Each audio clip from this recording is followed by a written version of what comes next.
Definition of Islamic derivative. Islamic derivative are financial products which seek to generate a similar economic profile to comparable conventional derivative instrument, albeit through a Sharia compliant structure. Islamic Financial Service Act 2013 in Malaysia defines Islamic derivative as follows.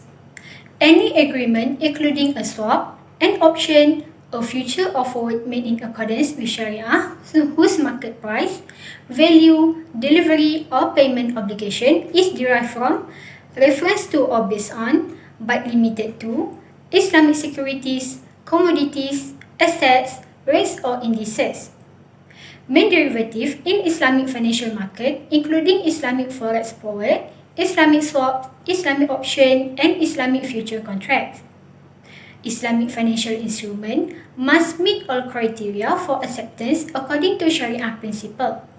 Initially, transaction should be free of riba, maisir, gharar, and rishwa. Islamic derivative instrument. The main purpose of the Islamic derivative instrument developed and employed in Islamic banking and finance has been to protect against risk in profit rate and exchange rate. Wa'ad-based structure are used in Islamic promissory forward, which are in Islamic forex swap and Islamic options. Islamic Fiqh Academy of the Organization of Islamic Cooperation, Accounting and Auditing Organization for Islamic Financial Institution, and Sharia Advisory Council, Bank Negara Malaysia, have all permitted using unilateral promises wa'ad in currency trading. However, the majority of Sharia scholars believe that bilateral promises, muadah, are prohibited. Here, it's important to distinguish between wa'ad, which is a unilateral promise made by one party, wadan, which is a pair of independent unilateral promises made by two parties to one another, but depend on two different conditions, and muadah, which is a pair of bilateral promises made by two parties that are depend on one another. The first two promises are acceptable, however, it will appear that the bilateral promise is forbidden in currency trading. Only wa'ad and wadan exist in the Islamic forward structure covered in this chapter, while muadah is not present. According to the Accounting and Auditing Organization for Islamic Financial Institution, Sharia Standard Number 1, a bilateral promise is prohibited in currency trading when it is binding upon both parties, even when it is done to trade the risk of decline in a currency's value. As for a unilateral promise from one party, that is permissible even if it is binding. Accounting and Auditing Organization for Islamic Financial Institution made a bilateral promise, but the SACBNM took a different stance on it at its 157 meeting on March 31, 2015, allowing muadah to be used in currency forward and future contract. Therefore, the decision made by the SACBNM and its 49th meeting on April 28, 2005 regarding the prohibited on muadah is superseded by this resolution. Definition Islamic Profit Rate Swap. The Islamic Profit Rate Swap is the bilateral agreement between two parties to make regular payment to each other at agreed interval. These instruments are used to hedge against adverse profit rate movement, usually by exchanging cash flow from fixed to floating within the same currency. The commodity transaction is used at each settlement date. The amount and the period of time between regular payments are customizable according to the needs of the client and the bank. The objective of Islamic Profit Rate Swap. Through the use of murabahah transaction, which are agreement between two parties to sell Sharia compliant asset for fast delivery but frequently with deferred payment term, the Islamic Profit Rate Swap aims to uphold Sharia. Two considerations should be made when conducting operation for Islamic Profit Rate Swap. Calculate the cost price and the difference between the fixed profit element and the floating profit element. both the fixed payment, which are created separately and have a cost price and a fixed profit component, as well as the floating payments, which are produced independently and have a cost price and a floating profit component, are produced using murabahah. An Islamic profit rate swap can also be established through wa'ad, in which each party promise to engage in murabahah transaction and swap the relevant fixed and floating rate payments at a specific future time, or consent to participate in murabahah transaction when, if the party is the fixed rate payer, the profit it pay is the sum by which the fixed rate exceed the floating rate, or where the profit is paid is the sum by which the set rate exceeds the floating rate. Next, I will explain about Sharia principle. The investor must accept certain risks in order to participate in Islamic financial activity. The first type of risk that occurs as a result of the transaction's nature is value addition and wealth creation activities. The second type of danger is gambling, which entails eating wealth for nothing. It is forbidden in Islam. This danger is known as zero-sum behavior, in which no additional wealth is created. As a result, the decision to reduce or hedge risk is recommended as long as it is carried out in a Sharia-compliant manner. First is based on murabahah contract. The profit rate swaps aims to achieve Sharia compliance through the use of reciprocal murabahah transactions, economic arrangements that have long been allowed by Sharia aspects. The murabahah is a sale arrangement in which a financier purchases items from a supplier at cost and then sells them to a counterparty at a deferred price that includes the financier's profit margin. This profit margin is acceptable because the financier obtains title to the products, although for a limited time, and so undertakes the commercial risk of their ownership. A murabahah contract is used to generate fixed payment, which includes both a cost price and a fixed profit portion, while a series of reverse murabahah contracts are used to generate floating rate payments. The cost price element under this reverse murabahah contract is fixed, but the profit element is floating.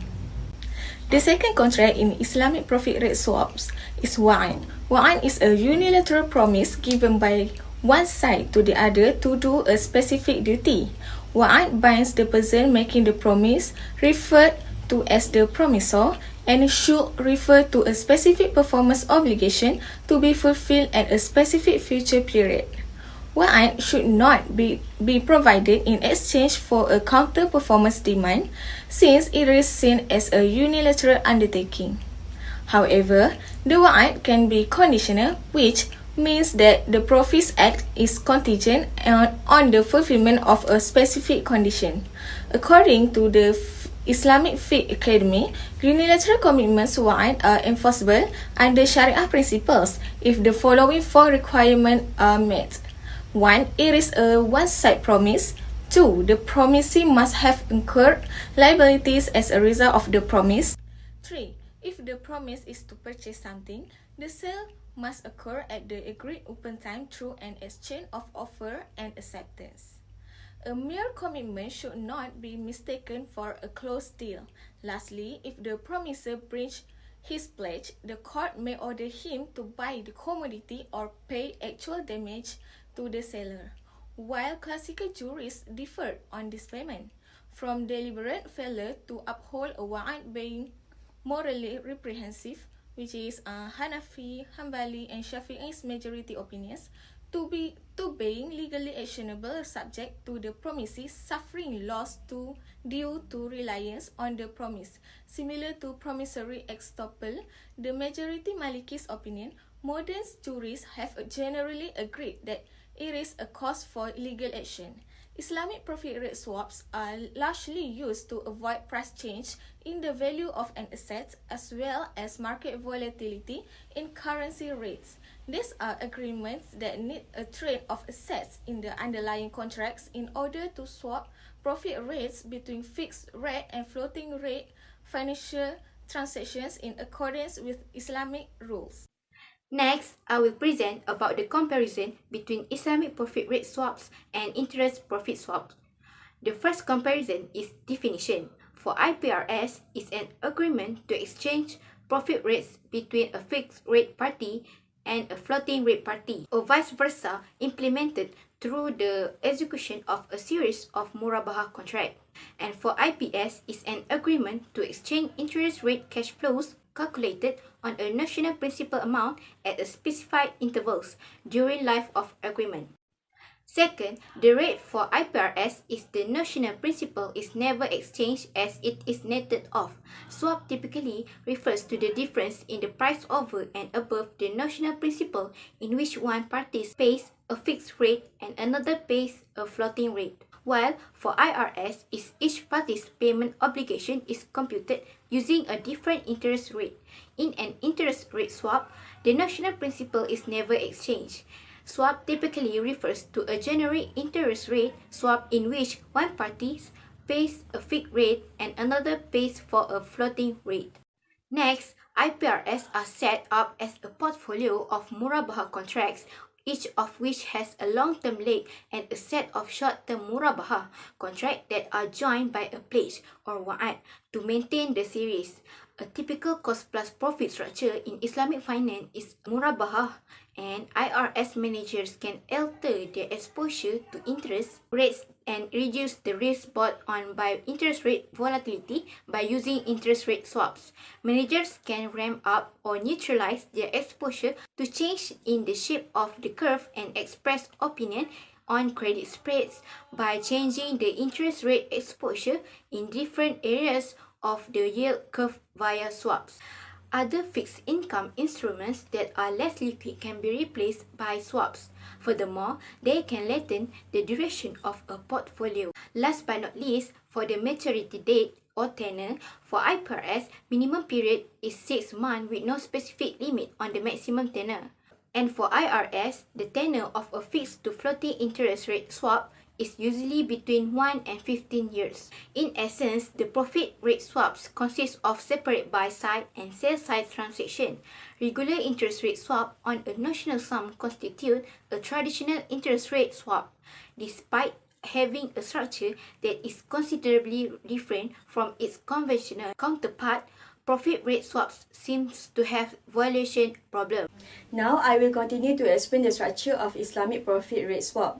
The most innovative use of a murabahah as an Islamic risk management instrument would be as a profit rate swap. This is a basic Islamic profit rate swap, and like its traditional counterpart, allows the transformation of fixed rate into floating rate and vice versa. This structure involves the use of two murabahah contracts, which are a straight murabahah and a parallel reverse murabahah. Step 1 to 4 involve the straight murabahah, where the floating rate payer purchases commodities from broker 1 and sells these on at a markup to the fixed rate payer, who then sells them on to broker 2. The proceeds from the sale of the commodities are used to repay the initial murabahah at fixed intervals and with fixed amounts. This completes the transformations from floating rate to fixed rate. Step 5 to 8 illustrate the parallel reverse murabahah. The fixed rate payer purchases commodities from broker 2 and sells these on to the floating rate payer at a markup. These commodities are then sold periodically onto broker 1, and the proceeds from these periodic sales are used to repay the murabahah. Whilst in the straight murabahah, step 1 to 4, the entire sum of commodities is sold immediately and the loan repaid in fixed payments over a period, for example, every 3 months. The parallel reverse murabahah, step 5 to 8, requires that a portion of the commodities be sold periodically, for example, 3 months, and repayments are made when sale occur. Next, a wa'ad is a contract that contains a unilateral promise to deliver a commodity at a price stipulated today at a future date. Within the realm of Islamic finance, a wa'ad is a morally binding and enforceable contract. However, the use of the wa'ad at this point in time is only limited to murabahah commodity contracts. The use of a wa'ad in Islamic finance is to recreate the payoff and characteristic of a mainstream call option. The structure is described below. Party B is afraid of a rise of the price for a particular commodity and enters into a wa'ad contract with Party A. This provides Party B with the right to purchase the commodity at a point in the future and a specific price, and in return, Party A is paid a non-refundable fee. Should the price rise in the future, Party B will choose to exercise the wa'ad and hold Party A to its promise and purchase the commodity at the stipulated price. On the other hand, should the price fall, Party B can choose not to exercise the wa'ad and purchase from the market. In either case, Party A is compensated for providing their service. This is fundamentally the Islamic equivalent of a call option, and elements such as spot and strike prices and premiums behave in similar fashion to their mainstream counterparts. However, the only difference will be the bespoke nature of many of these wa'ad contracts as compared to call option contracts. Moreover, like its mainstream counterpart, the risk management emphasis here is on risk transfer as opposed to risk sharing. In conclusion, derivatives have a legitimate position in Islamic financial institutions as long as risk management is the only paradigm used. The blatant Sharia conflicts that ordinary derivatives contain make their de facto adoption in many derivative contracts unacceptable. Another strong argument against the usage of the standard derivative contracts off the shelf is the possibility for speculation to breach the principle of distributive justice and equal risk sharing. As a result of the absence of transfer of a real asset and ambiguity of the contract, derivatives are not widely approved in Islamic finance.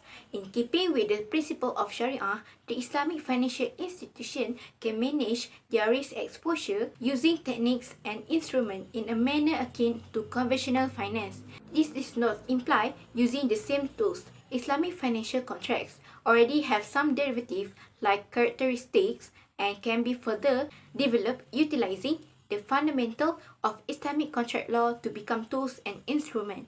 The goal of this work is to advance Islamic banking and put it on an equal footing with the centuries-old conventional financial work, not to create novel instruments for the purpose of profit making.